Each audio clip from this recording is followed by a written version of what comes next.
ALFIM, Asociación Latinoamericana de Física Médica, serie Así lo hacemos. Evaluación de las condiciones ambientales y levantamiento radiométrico para tomografía computarizada. Procedimiento. Control de calidad para tomografía computarizada. Elaborado por Florencia Cabañas. Apoyado por la Facultad de Ciencias Exactas y Naturales, FACEM, y la Asociación de Estudiantes de Física Médica del Paraguay, AFIMEPA. Para poder empezar a hablar de las diferentes pruebas, debemos de definir a un control de calidad como un conjunto de pruebas realizadas para verificar el funcionamiento y estado de un equipo, para así asegurar el cumplimiento de los parámetros técnicos establecidos en la normativa de cada país, y así asegurar la calidad de imagen y de dosis. Se debe de realizar la aclaración de que cada país establece valores que han de representar los parámetros técnicos de los equipos y las tolerancias, aunque a veces dichos valores son proporcionados por el fabricante. Según los protocolos de control de calidad para radiodiagnóstico en América Latina y el Caribe, para la técnica de tomografía computarizada se realizan 14 pruebas. En este video nos vamos a enfocar en la prueba 1, evaluación de las condiciones ambientales y levantamiento radiométrico. Para la realización de este material nos adentramos en la colección de documentos técnicos del Organismo Internacional de Energía Atómica 1958 y utilizamos como referencia a los protocolos de control de calidad para radiodiagnóstico en América Latina y el Caribe. Este protocolo tiene como referencias al documento ARCAL 49, Protocolos de Control de Calidad en Radiodiagnóstico, al informe NCRP número 147, Diseño de blindaje estructural para instalaciones médicas de imágenes con rayos X del 2004, a la publicación ICRP 103, las recomendaciones del 2007 de la Comisión Internacional de Protección Radiológica. El objetivo de esta prueba es realizar el levantamiento radiométrico para así evaluar las condiciones ambientales del servicio en términos de protección radiológica y verificar los niveles de exposición ocupacional y del público. ¿Con qué frecuencia se lleva a cabo esta prueba? Esta prueba se lleva a cabo primeramente para el montaje inicial del equipo, posteriormente cada 4 años y después de cambios. Estos podrían ser cambios de tubo, remodelaciones, mantenimientos edilicios, inconvenientes con el equipo, en caso de investigaciones, etc. La creciente demanda de exámenes de tomografía computarizada en América Latina, combinada con los avances tecnológicos y la proliferación de centros de radiodiagnóstico, subrayan la urgencia de aplicar rigurosamente el protocolo de control de calidad. Esto permitirá mantener la calidad de los servicios en radiodiagnóstico, garantizar la seguridad del paciente y promover diagnósticos precisos en la región. Para la realización de esta prueba se requieren de los siguientes materiales: un sistema dosimétrico debidamente calibrado para mediciones de radioprotección. Por ejemplo, una cámara de ionización de 1800 centímetros cúbicos como mínimo, o un monitor de área con cámara de ionización. Se recalca la importancia de utilizar los instrumentos de mediciones adecuados, ya que, de lo contrario, pueden derivar a conclusiones inadecuadas. Un maniquí de abdomen o un equivalente de agua de aproximadamente 30 centímetros de diámetro. Una cinta métrica. El personal involucrado en este procedimiento es el físico médico. Como condiciones de seguridad y cuidado, se hace énfasis en que el personal capacitado para el procedimiento debe de contar con un dosímetro personal y todo el equipamiento necesario para la protección radiológica. Para una evaluación de condiciones ambientales y levantamiento radiométrico para tomografía computarizada, se deben de tener en cuenta 3 etapas: la elaboración del croquis de la instalación, la medición del haz secundario y la definición de los parámetros de cálculo. Para la primera etapa, la elaboración del croquis de la instalación, debemos de dibujar a escala el esquema de la sala de tomografía y sus áreas adyacentes. Posteriormente representamos en el croquis el tubo de rayos X, el gantry, la mesa del paciente, la consola de comando, las puertas y ventanas. Se debe indicar la naturaleza de las áreas adyacentes. También se deben de identificar en el croquis los puntos de interés situados dentro y fuera de la sala, donde pudieran estar expuestos a radiación individuos del público y o personal ocupacionalmente expuesto, con la utilización de letras mayúsculas para mayor facilidad a la hora de utilizar el croquis. Para esta etapa podemos valernos de múltiples herramientas informáticas. Dependiendo de nuestro nivel de conocimiento y manejo en las diferentes plataformas, aplicaciones, etc. a nuestro alcance, desde las más sencillas hasta aquellas que nos permitan crear imágenes fotorrealistas o no a partir de modelos 2D o 3D de nuestra instalación. Lo importante es el poder representar de manera gráfica y de fácil entendimiento, tanto para nosotros como para cualquier persona que pueda tener acceso al croquis de nuestras instalaciones para poder realizar posteriores evaluaciones o procedimientos.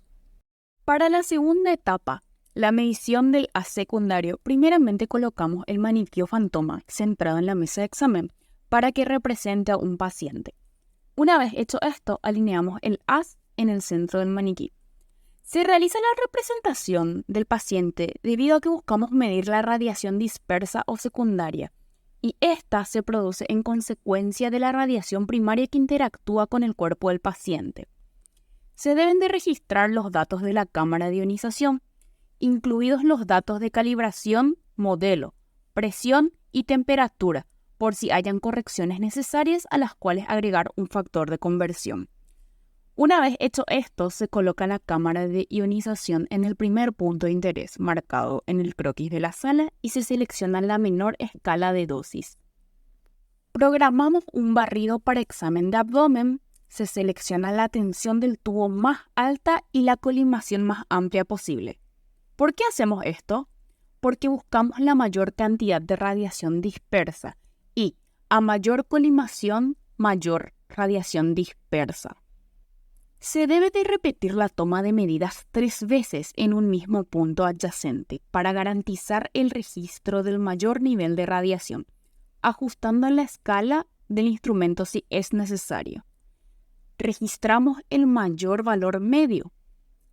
Este procedimiento se repite para todos los puntos de interés identificados en la elaboración de nuestro croquis. Si volvemos a mirar el croquis realizado en el paso número 1, podemos ver que fueron identificados 5 puntos de interés, siendo estos los siguientes. A. La puerta de la sala de tomografía computarizada, una zona controlada. B. La sala de control, también una zona controlada. C. El pasillo. D.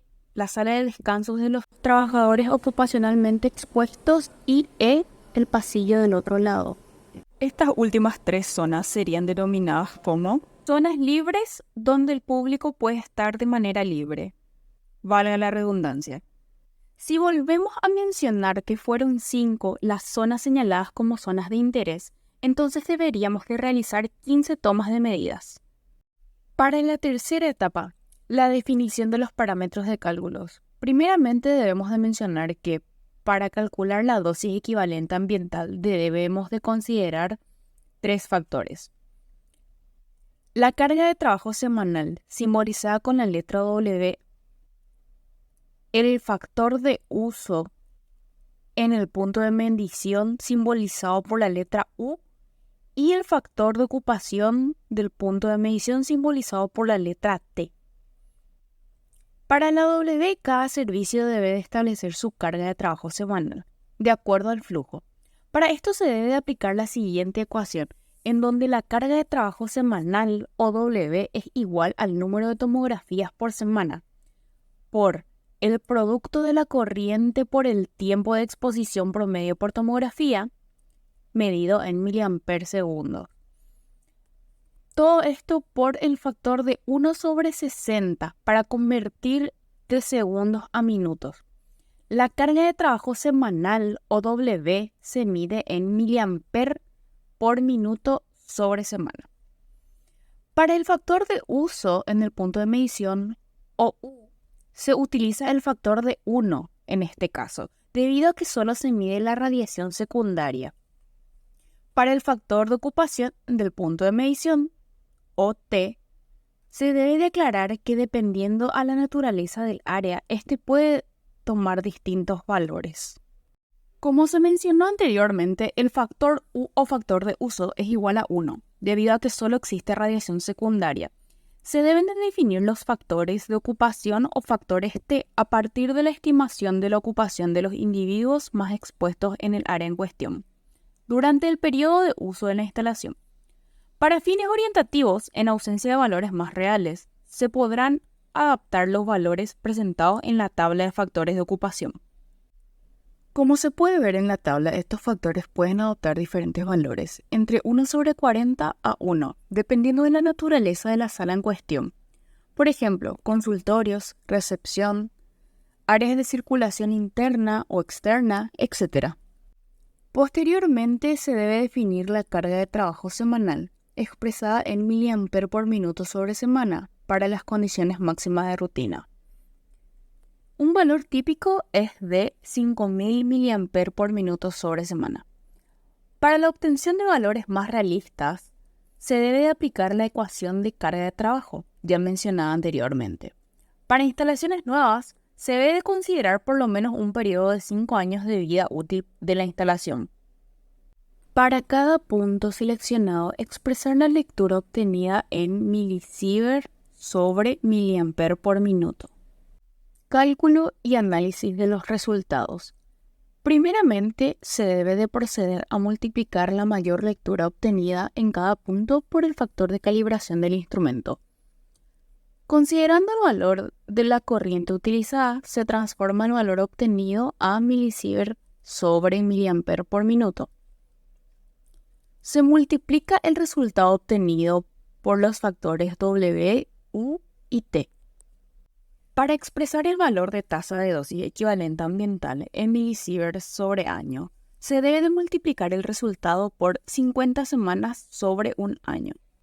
Entonces, recapitulando, podemos decir que la tasa de dosis equivalente ambiental en un año es igual a la tasa de dosis equivalente ambiental medida, sustrayendo el valor de fondo de radiación, o sea, la lectura, que es medida en milisievert sobre hora. Todo esto multiplicado por el factor de conversión de una hora sobre 60 minutos por W, que sería la carga de trabajo por semana, por el factor de uso en el punto de medición, por el factor de ocupación del punto de medición, por 50 semanas sobre un año. Todo esto dividido por la corriente utilizada en la prueba, medida en miliamper. Se hace énfasis en que se deben utilizar los factores de conversión de unidades correspondientes en caso de ser necesario. Tolerancias. Se deben de comparar los valores obtenidos con los niveles de restricción de dosis establecidos en la normativa nacional. En caso de que el país no cuente con una restricción de dosis establecida, se toman las recomendaciones presentadas en la tabla de niveles de restricción de dosis, en donde se hablan de áreas controladas y áreas libres, con sus correspondientes valores de restricción. Se debe de señalar con sí o con no la aceptación del nivel de radiación en cada punto. En caso de que exista algún punto con niveles no aceptables, se debe de señalar la no conformidad en el informe de levantamiento radiométrico. Acciones correctivas. En caso de existir algún punto con niveles no aceptables, se recomienda lo siguiente: adicionar el blindaje necesario, reducir el tiempo de ocupación, etc. Antes de concluir este video, quisiéramos expresar nuestro sincero agradecimiento por haber dedicado su tiempo y atención a este material, mencionando una vez más que para su elaboración se han utilizado los protocolos de control de calidad para radiodiagnóstico en América Latina y el Caribe. Dejamos el link y el enlace QR para ser escaneado, lo que permitirá el fácil acceso. Los planos que hemos utilizado en este video son de elaboración propia por la estudiante Florencia Cabañas, utilizando un hospital del Paraguay como referencia para ilustrar los conceptos que hemos explorado a lo largo de este material.